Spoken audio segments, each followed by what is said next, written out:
안녕하세요. 오늘 방송은 은하 한입이란 제목으로 방송을 시작하겠습니다. 공직자의 정직성과 탐욕에 관한 예화를 토대로 말씀을 드리겠습니다. 옛날 조선시대의 한 마을에 과거 준비를 하는 한 선비가 있었는데, 하루는 과거 시험에 필요한 책을 사기 위해 책방에 들렸습니다. 책방에 들어서니 소년 3명이 어떤 걸 고를까 하며 서로 이야기도 하면서 책을 고르고 있었습니다. 선비도 그 옆에서 이 책 저 책을 고르고 있었습니다. 선비는 이 책 저 책을 꺼내 고르다가 우연히 은하 한 개가 바닥에 떨어져 있는 것을 발견을 했습니다. 이때 과거 준비하는 선비는 사방을 실끔실끔 보면서 은하 한 입을 발로 밟았습니다. 그리고는 책을 보는 신용을 하며 한동안 그 자리에 있었습니다.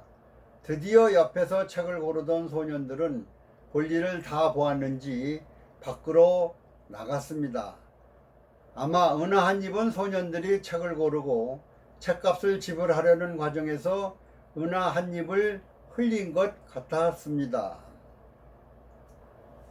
과거 준비하는 선비는 이게 웬 행운이야 하면서 발로 밟고 있던 은하 한 개를 집어 호주머니에 넣었습니다. 잠시 후 한 노인이 젊은 선비에게 다가오더니 아주 온화하고 부드러운 목소리로 젊은이 과거 준비하나? 네, 그럼 열심히 하게. 자네 이름이 혹시 무엇인가? 하고 물어서 젊은 선비는 별다른 생각 없이 이름을 가르쳐 주었습니다. 그러자 노인은 고개를 끄덕이면서 그 자리를 떠났습니다. 휴, 혹시 노인이 본 줄 알고 깜짝 놀랐었네 하면서 선비도 책방을 나와 집으로 왔습니다. 그 후 선비는 공부를 열심히 하여 과거에 합격하여 임금님이 베푸는 축하연에 참석을 하게 되었습니다. 임금님은 젊은 선비들에게 현감이란 벼슬을 내려주었습니다. 젊은 선비들은 축하연을 마치고 각 지방 근무를 위한 임명장을 주는 소속 관청에 들렸습니다. 임명장을 기다리는 동안 선비는 가벼운 마음으로 관청 대기실에서 다른 몇 사람과 대기를 하고 있었습니다.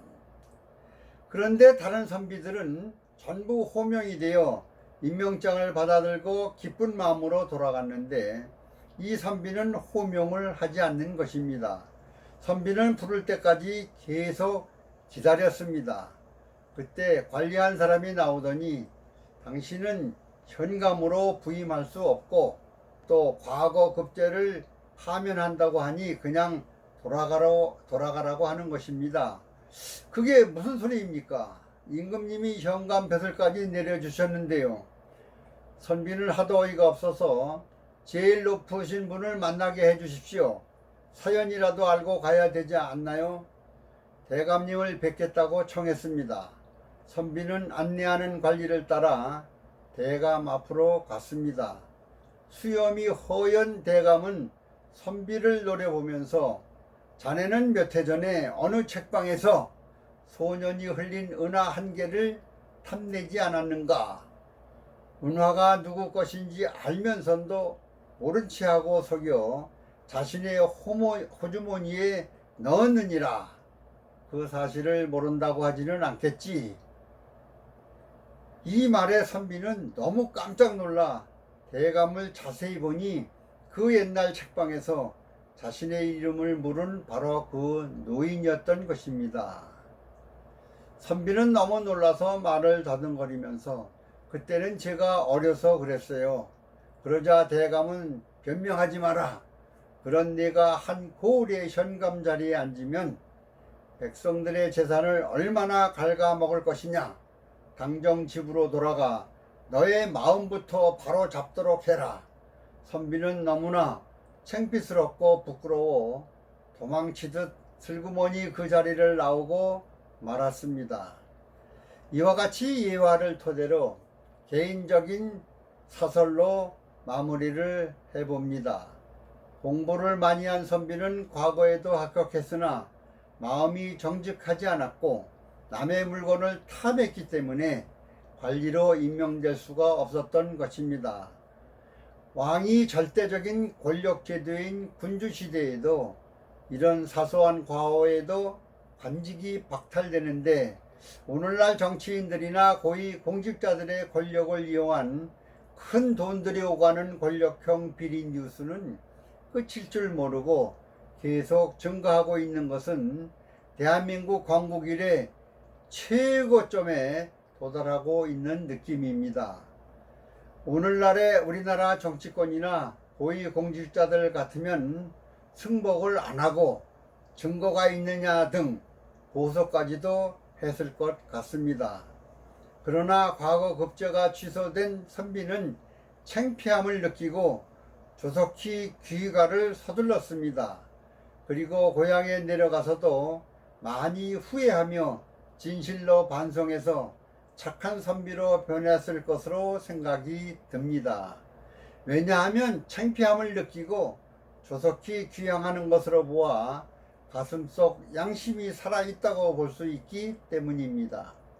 그러나 요즘 고위공직자 임명 절차인 국회 청문회를 보면 위장 거주, 부동산 다운 계약서, 세금 포탈 등으로 고성이 오가지만 그래도 임명권자는 다 임명시키는 것을 보면 국민의 입장에서는 참으로 씁쓸한 마음을 금할 수가 없습니다.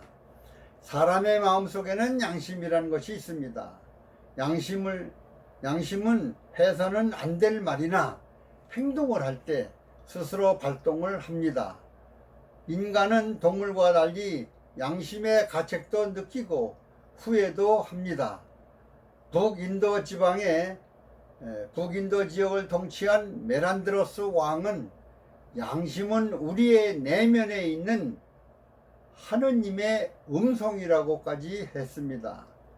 그러므로 항상 양심의 소리에 귀를 기울이고 두려운 마음으로 양심의 명령에 따라야 합니다. 사람이 양심이 마비되면 불행하고 비참한 인생이 됩니다. 한 개인의 양심이 마비될 때 악인으로 되고 온 국민의 양심이 마비될 때 그 사회는 부정부패의 타락한 사회로 되면서 나라는 망하는 길로 가게 되는 것입니다. 나라를 이끄는 고위 공직자들이 권력을 쥐게 되면 양심이 좋은 사람은 그 권력을 약자를 보호하는 데 쓰지만 양심이 좋지 않은 사람은 남을 누르고 자기 지위를 누르는 데 씁니다. 요즘 우리나라 국회의원들과 특히 법조인들 그리고 지도층 인사들까지도 자신의 양심을 다시금 한번 되돌아보시기를 진정으로 바랍니다. 하나님 앞에 섰을 때 떳떳하게 설 수 있는가를 눈을 감고 가슴에 손을 얹어 보세요. 첫째로 진실하게 사는 것이요, 둘째는 아름답게 사는 것입니다. 셋째는 보람있게 사는 것이라고 죽기 전 소크라테스는 제자들에게 말을 했습니다. 오늘날 현실을 보면 평생 옳고 그름을 교육해온 교육자의 한 입장에서 참으로 답답합니다. 나라를 이끌고 있는 고위 공직자분들이 이 방송을 꼭 시청해 주셨으면 하는 간절한 마음입니다. 공감하시면 구독과 좋아요 눌러주시면 방송에 힘이 좀 생기겠습니다. 오늘 방송은 여기서 마치겠습니다. 끝까지 시청해 주셔서 대단히 감사합니다.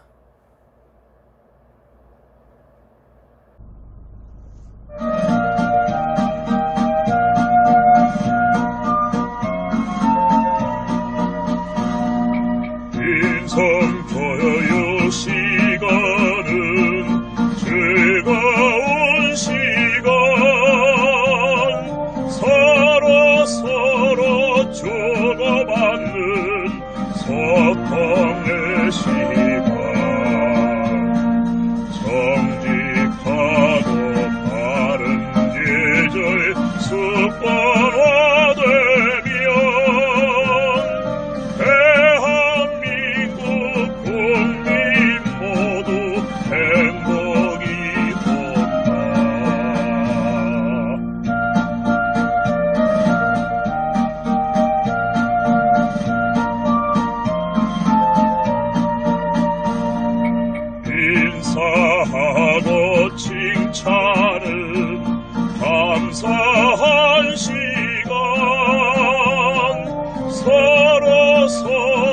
저